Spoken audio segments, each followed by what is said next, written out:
So if there is a lack of sustainability with your chiropractic care, then there is a lack of stability in your spine. So if you get adjusted and it doesn't last, it only lasts a few days, it only lasts a minute, or if you feel like you're in pain from your chiropractic adjustment, you feel worse, there is no stability in your spine. There is injury in your spine then. And what's happening is the chiropractor is working on injured, sprained joints. So what we're dealing with is a compression state that's leading to injury. So this video is about not only avoiding what we talked about before, the extension problem that most of us have, extending and compressing the spine, but also learning to decompress the spine. So we're going to activate what's called the posterior chain. That's why I'm showing these videos first right here, because you can see those muscles as I decompress, as I adjust with standing and then doing Foundations Training's Founder by Eric Goodman. And there's no special exercise here. This is just showing you how to do this throughout the day, because the more you're resisting gravity, the more you're pushing against the proverbial rock, you're going to become stronger and you're going to be able to open up all those joints. Think about the tensile strength of those joints compressed down. So you're fighting against all those ligaments, opening up those disc series, relieving pressure on the nerves, taking pressure off the brainstem. That's the goal here. This is the best thing we can do for our health, is learning to do this, because everything's going to work better once the central structure is stable and there's stress off the nervous system. Then the organs will work better and the extremities will work better. It's all going to go together.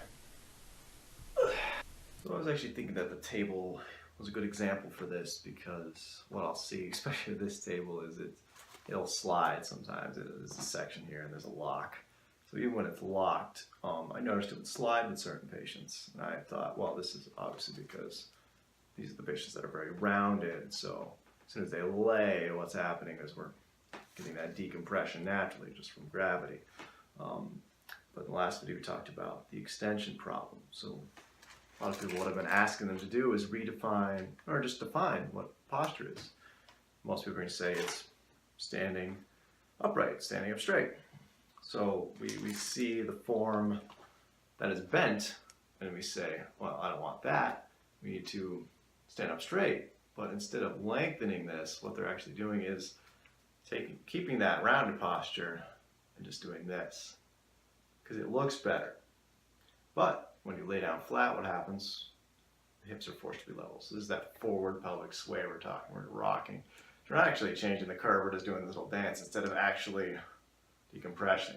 There's the difference there. So I'm pulling down and lifting up at the same time. That's what your muscles are designed to do. So because I notice people who look like this with the hips forward, when they lay down, if they're really bad, the same thing happens just as much as the people who are very rounded. Because now when everyone lays on this table, it doesn't actually press out. It actually takes a decent amount of pressure for me to slide it on my own without somebody here. So just to show you, I can't even move it with all my force. Which says something about how much pressure is compressing your nervous system. If you're laying on this with just your weight, and I can't actually move it with all my body weight just pressing on here, I can't get it to nudge. So that's part of that problem there. Because there's a lot of muscles involved. We don't think about it like, wow, that just slides really easily. But people are really rounded. How much pressure is that forcing this table to slide and open? Yes, we need to fix the table, but yes, you also need to fix your spine. So here's another way to think about some of this stuff. When we're looking at any type of compressed state, this is just my drawing of a sway back state. So the more compressed the stance, the more compensation motion is going to be generated. So we're going to get into what that means exactly. It has a lot to do with the ball socket joints. So you got the femurs and the humerus. It's supposed to be generating most of the motion when we're moving and ambulating. So what we're missing here this idea of, we're always talking about decompression, but we actually need a form of compression first that's involved with this. No one really talks about is that compression laterally, called lateral compression of the ball socket joints. So what we can see down here is just the pelvis. You know, we got the femurs, the femoral acetabular joint. These are externally rotated. That trochanter is externally rotated, and we talk about the pelvis doing an opposite type of motion. You know, and that's affecting the sacroiliac joint as well. But what we see here is this forward pelvic sway and the sway back. That actually comes from these externally rotating, and the pelvis shifts forward. And what happens is when we have restrictions in these joints, the spine has to generate movement, and the sacroiliac joint has to generate movement to help walk because there's a slight amount of impingement going on. And we'll get the same kind of counterbalance in the shoulders. What's interesting I see is that, you know, if their shoulders are both internally rotated, I'm seeing the opposite with the femurs. That trochanter is going into external rotation, so it's just switching, it's reversing. And we'll see different things too, like here you can see these are slightly turned in and these are up. Again, it's doing the opposite motion, so the body's just doing that. So when we compress those, we don't have to really think about this too much, like, all right, well, am I externally rotated or what's going on? I think most are. But the more we compress, we're actually eliminating that. And you can think of it like a tube of toothpaste. So we're creating a decompression of the spine, opening up the two important joints here, the suboccipital and then the L5 sacrum. We're taking that tailbone out of that tuck state, opening up that joint. And then we got weak muscles involved. We'll kind of get into those. I don't want to confuse you too much. But let's read here. So the ball socket joints will work better when compressed and aligned correctly. When not properly in the socket, the spine is forced to increase its motion during ambulation walking and lead to wear and tear microtrauma over time. So over here we can see that maybe there's this impingement of my crudely drawn femoral acetabular joint. It's not getting as much motion as it should. You know, all ball socket joints they're supposed to have lots of motion, but generally what I see is lots of restriction in most people's. So what you can see when you watch people walk is there's lots of shifting going on up the spine and in the sacroiliac joint. So it's increasing its motion to help generate more motion out of that when you're out of your walk, when you're stepping, because this isn't doing its job. So the motion has to come from somewhere to help you walk. So the more we laterally compress, the more that's going to be in the socket. It's going to be forced to move as it should. So the motion may feel limited, and it should, in fact, in the laterally compressed state. So when we're putting it back in the socket.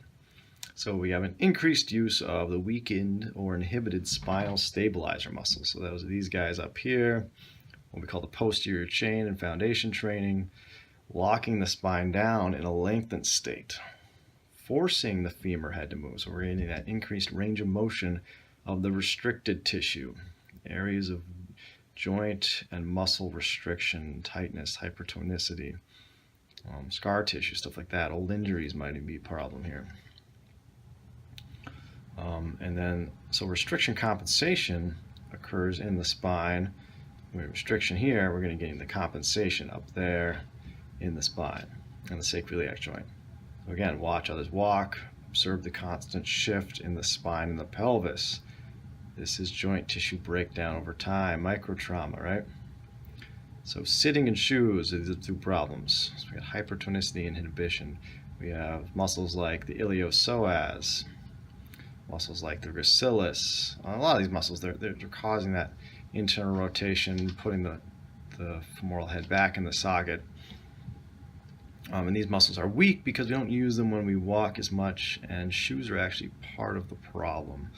And that goes back to the walking videos that talk about how these muscles are designed to slow that heel strike down when we don't have to because we have a cushion in our heel. We're not using this muscle as much, so it gets weaker over time. And the sitting does the opposite. It's attacking the hamstring muscle. It's tightening that up, and that's causing lots of problems as well. The tucking of the pelvis, pushing the hips forward. So the take-home message is the body is compensating to avoid pain, and it hides it so you won't feel this at early stages. And most people, when they come in, it's not so much low back pain or whatever, it's the knee pain or something else, the shoulders or the hips.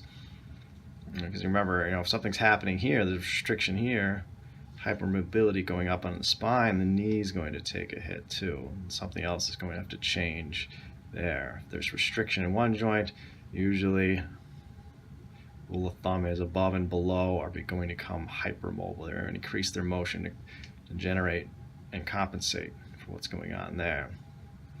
So when we're doing the foundation training, we'll go over this, is think about getting this kind of compression with the femurs. And we'll go over this. Driving down, and that when we drive down and we compress in, the spine will lengthen and the joints will open up. And we're going to notice the opposite sort of thing with the shoulders. But more important to get that foundation right than really concentrate on your shoulders. So it's a relocation compression, if you want to think about that. And that's going to encourage the spine to lengthen. So don't get too crazy with trying to figure out, oh, my hip's externally rotated or whatever. And usually one is more than the other, but if we're compressing, we're actually correcting a lot of that. And then we're strengthening too. So we're unwinding to lengthen. Because you notice that the hips and the shoulders doing opposite motions. So last time I talked about the most aggressive form. In the last video I talked about the most aggressive form of spinal compression. This is that hypervigilance right here. This is spinal extension with the forward pelvic sway. This person thinks they're standing up straight.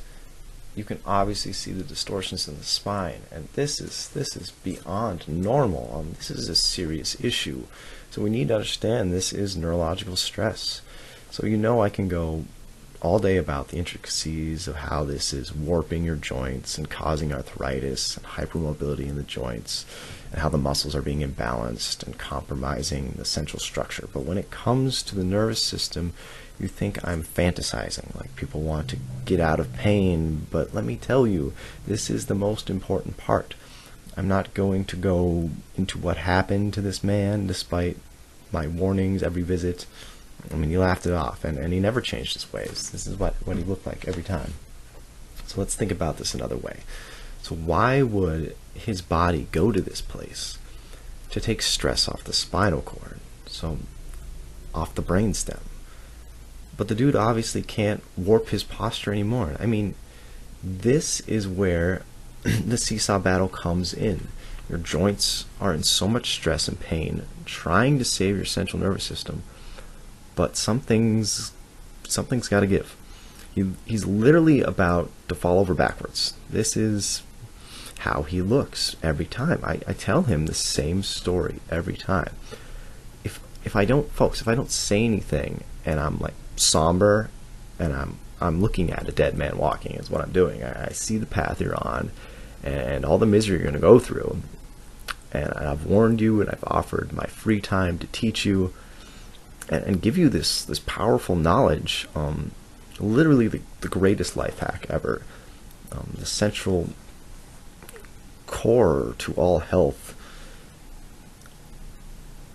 because nothing is going to work right if there is compromise on the central nervous system. Digestion, you could be eating kale and beets, but if you're locked into a sympathetic state, and absorption and enzymatic release are just half-assing it, you're going to be sitting there like everyone else wondering why you're not getting better. So you're going to be holding on to the pillow of heredity. It's just my genes. My lot in life is to suffer. So stop the pity party and make the changes. You got to fix your approach first, like we talked about in the last video. It's a mental change. We got to understand what good posture is, because I put him in the right place, and we've gone over it with this guy, and he's just another dead man walking. I've had to give up, and then of course it comes back in years later with severe disease problems and things from obviously neurological stress. And at that point, what are you going to do? He's opting for surgery, so and where's that going to lead him? Because he's never fixed the problem.